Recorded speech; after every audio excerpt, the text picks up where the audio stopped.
जय श्री राम। बंधुओं, स्वतंत्रता संग्राम के दौरान 19वीं सदी में महर्षि दयानंद सरस्वती ने एक नारा दिया था, एक स्लोगन दिया था, बैक टू वेदास, वेदों की तरफ लौटे। कई बार महापुरुष जब कुछ कहते हैं तो उसका जो तात्पर्य होता है वो शाब्दिक अर्थ से कहीं ज़्यादा होता है, लेकिन बहुत बार हम उसको शाब्दिक अर्थ से ज़्यादा उसका मंतव्य समझ नहीं पाते हैं। ऐसा ही दयानंद सरस्वती जी के साथ भी हुआ।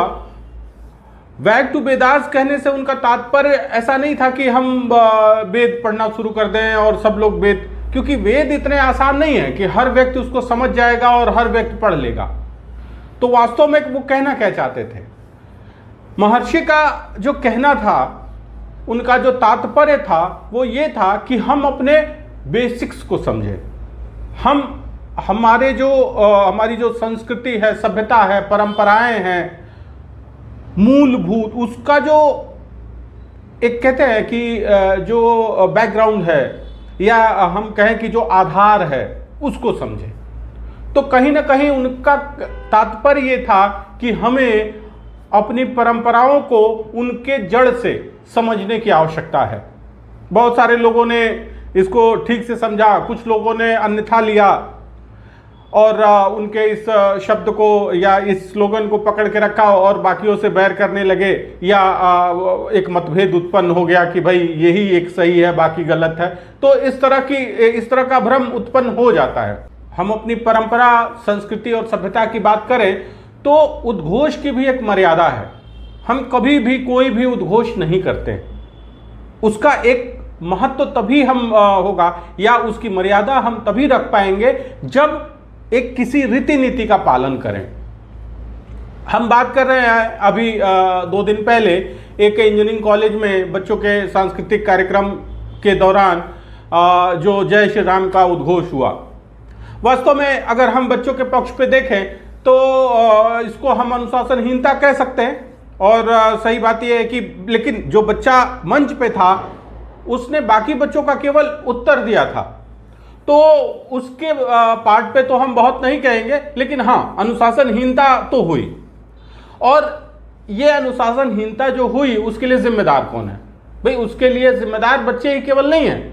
बच्चे तो अभी तात्कालिक एक कहते हैं कि उन्होंने ऐसा किया, लेकिन उसके पीछे का जो एक तरह से सोशलाइजेशन है, सामाजिकरण है, वो प्रक्रिया कहीं ना कहीं उसके लिए जिम्मेदार है। उसके लिए परिवार जिम्मेदार है, उसके लिए समाज जिम्मेदार है, शिक्षण संस्था या जो तंत्र है शिक्षण का वो जिम्मेदार है।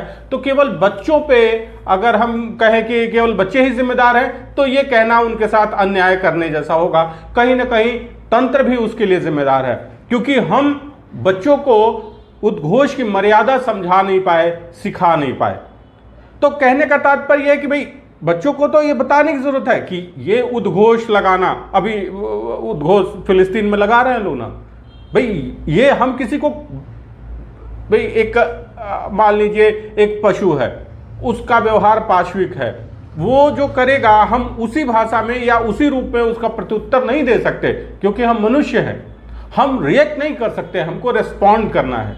हम किसी को कॉपी करें तो ये ठीक नहीं है। हमारी संस्कृति इतनी विशाल और इतनी महान है कि हम उसको छोड़ के किसी को कॉपी करें। भाई अभी जो बहुत सारे चीज़ें हैं समाज में फैली हुई हैं, बहुत सारे एक्सपर्ट आ गए हैं धार्मिक जो अपने को क्लेम करते हैं और वो भिन्न भिन्न प्रकार की चीज़ें करते हैं, चमत्कार दिखाते हैं। चमत्कार हमारी संस्कृति का हिस्सा नहीं है। हमारे यहाँ तो अगर ईश्वर का इनकारनेशन, अगर ईश्वर के अवतार की भी बात की जाती है तो ईश्वर एक साधारण मनुष्य के रूप में अवतार लेते हैं और उनके कृत्यों से, वो जो यहाँ आके करते हैं, उनसे हम इस निर्णय पर पहुंचते हैं कि वो एक परम आत्मा है।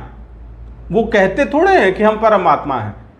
ये चमत्कार तो क्रिश्चियनिटी से आया, ईसाइयत से। अब वो जिंदे को, मुर्दे को जिंदा करना, जैसा कहा जाता है कि ईसा मसीह गए और लजारस को उन्होंने जिंदा कर दिया।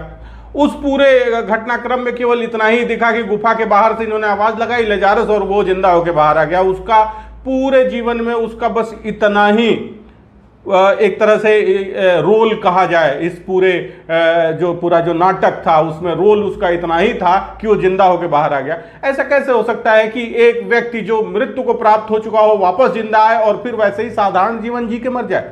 ये असंभव है। तो कहीं ना कहीं ये चमत्कारों का जो खेल चल रहा है ये अपनी संस्कृति के साथ फिट नहीं बैठता है, और हम कहें कि ये एंटीथेटिकल है हमारी जो संस्कृति और सभ्यता है उसके साथ। एक घटना महात्मा भगवान बुद्ध के समय की है।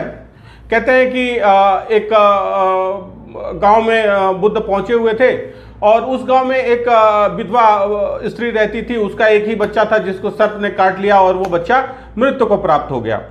तो आसपास के लोगों ने कहा कि भाई तुम ऐसा करो, और महात्मा भगवान बुद्ध आए हैं, तुम उनके पास ले जाओ, वो जीवित कर देंगे।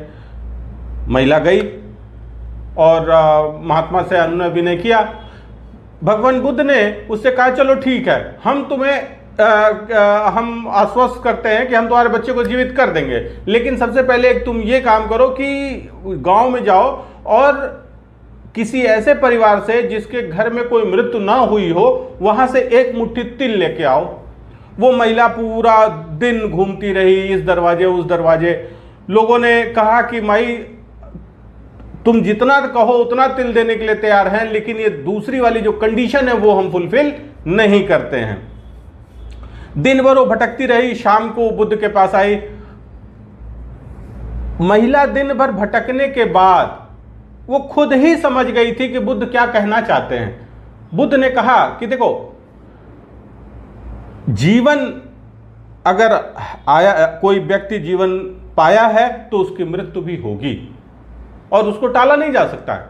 तो कहने का तात्पर्य यह है कि बुद्ध का जो उद्देश्य था वो इस जरा मरण के, ये जो एक कहते हैं कि जो एक अभिलाषा है या इच्छा है उसको समाप्त करने का था, तो उन्होंने उसका ज्ञान दिया।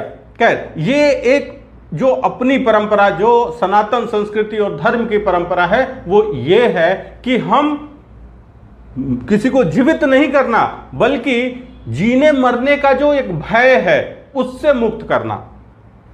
इसी प्रकार ये नारेबाजी और इधर उधर, इसका भी महत्व है। इसको कहीं भी हम कभी भी नहीं बोलते हैं। भाई अगर हम रामायण की बात करें, महाभारत के उद्घोष लगते हैं जब हम धर्म युद्ध करते हैं, जब कोई ऐसा क्षण आता है कि हमें एक कहते हैं कि सारी इंद्रियों को जागृत करना हो, हम उद्घोष करते हैं, मंदिरों में धार्मिक स्थलों पे करते हैं। लेकिन एक विद्यालय में एक ऐसा फंक्शन, जो विद्यार्थियों का फंक्शन है, वहां पे इस तरह के उद्घोष का उचित स्थान नहीं माना जा सकता है। परंतु जो शिक्षकों ने जो रिएक्शन दिया वो बच्चों की अनुशासनहीनता से कहीं बड़ा एक अपराध की श्रेणी में रखा जाएगा। क्योंकि अगर हम देखें तो भाई बच्चे ने जो मंच पे था उसने कुछ नहीं किया, और आप उस पे जो चीख चिल्ला रहे थे, जो बोल रहे थे, वो किसी भी रूप में वो स्वीकार्य नहीं है। आप उसको उतरने के लिए, आप कार्यक्रम समाप्त होने के बाद आप उस पर डिसिप्लिनरी एक्शन लेते जो जायज होता, लेकिन आप वहां चीखने चिल्लाने लगे। कैसे? आप भाई अभी आप बात करेंगे फ्रीडम ऑफ एक्सप्रेशन की। कर्नाटक में बुर्का पहन के विद्यालय जाने लगे बच्चे। कहने का तात्पर्य यह है कि शिक्षक का उस समय क्या कर्तव्य था। भाई बच्चे अगर कोई अनुशासनहीनता कर रहे हैं तो उसके लिए भी जिम्मेदार आप ही हैं। तो आप रिएक्टिव कैसे हो सकते हैं? आपको ऐसी बच्चों को आप सिखाते हैं कि रिएक्टिव ना हो, रिस्पॉन्ड करो, और खुद इस तरह का आपने रिएक्शन दिया। वास्तव में अभी जो सबसे बड़ी समस्या चली, शिक्षकों पर एक्शन क्यों होना चाहिए, इसके दो महत्वपूर्ण कारण हैं। भाई पहली चीज, बच्चों ने अगर अनुशासनहीनता की तो उसके लिए जिम्मेदार सामाजिक व्यवस्था है, पारिवारिक व्यवस्था है और शैक्षणिक व्यवस्था है।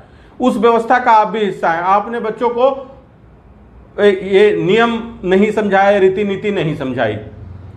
दूसरी बात जो सबसे महत्वपूर्ण है और जो इस समय ध्यान देने योग्य है कि कुछ लोग ऐसे हैं और इनकी संख्या बढ़ती जा रही है, जो लोग अपनी परंपराओं का निर्वाह करने में शर्म महसूस कर रहे हैं और उनको सप्रेस करने की कोशिश कर रहे हैं। उनके विचार में अपनी परंपराओं के संगत कोई बात करना आधुनिकता का अभाव है, या वो उसको आधुनिक नहीं मानते हैं।